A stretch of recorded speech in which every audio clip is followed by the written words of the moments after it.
السلام عليكم ورحمة الله وبركاته. ازيكم يا حبايبي؟ عاملين ايه؟ يا رب تكونوا بخير.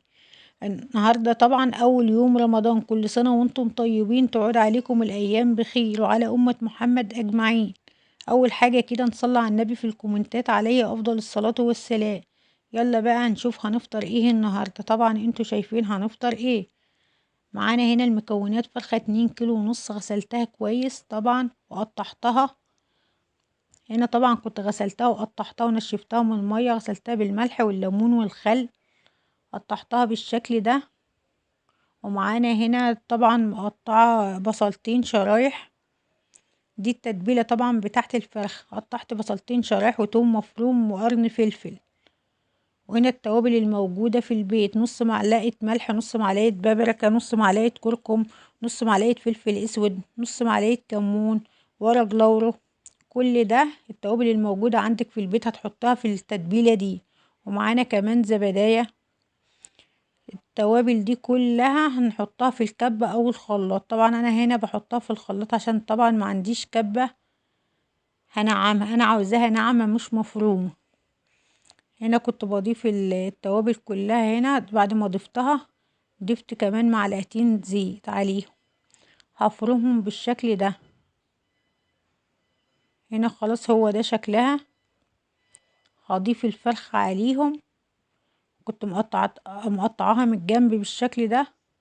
هنا خلاص بتبلها من كل حتة في الفرخة من تحت الجلد، وبدعكها كده جامد. وهسيبها طبعا، هعمل الفرخة كلها بالطريقة دي، وهسيبها في التتبيلة دي لمدة ساعتين 3 زي ما انت عاوزة تسيبيها. لو هتبيتها في التتبيلة ديت هتبقى احسن كمان. انا سيبتها هنا 3 ساعات.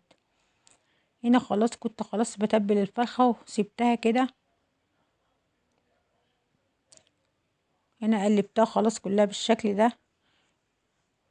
هنا طبعا قطعت شرايح بطاطس، شرايح طماطم، شرايح بصل، شرايح فلفل اخضر، وحطيت توم مفروم كمان. هنا التوابل الموجودة في البيت هحطها على الخضار. هنا كنت بنقل الفرخة في طبق تاني عشان انا عاوزة التتبيلة اللي هتفضل دي هضيفها على البطاطس، وهقلبها ببعضها عشان تاخد كلها نفس الطعم. هنا خلاص كنت بقلبها كده بالطريقة دي كده. قلبتها خلاص. هضيف الفرخة كده. حطيت هنا معلقة نص، يعني ربع كوباية زيت، اقل من ربع كوباية زيت. وهنا كنت ضفت الفرخة ورصيتها كده بالشكل ده. هولع عليها على نار هادية على البوتاجاز من فوق، زي ما انت عاوزة تدخليها الفرن دخليها، عاوزة كده تولع. انا بولع عليها على البوتاجاز من فوق.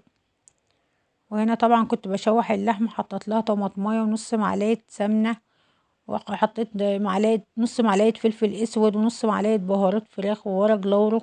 وكده بشوح. انا بحب اشوح اللحمة، ما بحبش احط لها المية الاول. في ناس بتغلي المية وبعد كده تحط اللحمة فيها، لا انا بحب اشوح اللحمة الاول وبعد كده اضيف لها المية، واسيبها تغلي غلوتين كده، وبعد كده اضيف لها الملح عشان ما تاخدش سوا كتير. هنا خلاص كانت غلوت غلوتين، حطيت لها نص معلقة ملح. هنا طبعا الفرخة بألف هنا كانت استوت خلاص. كده استوت خلاص. هدخلها في فرن البوتاجاز تاخد وش. خلاص هي كده تمام كده.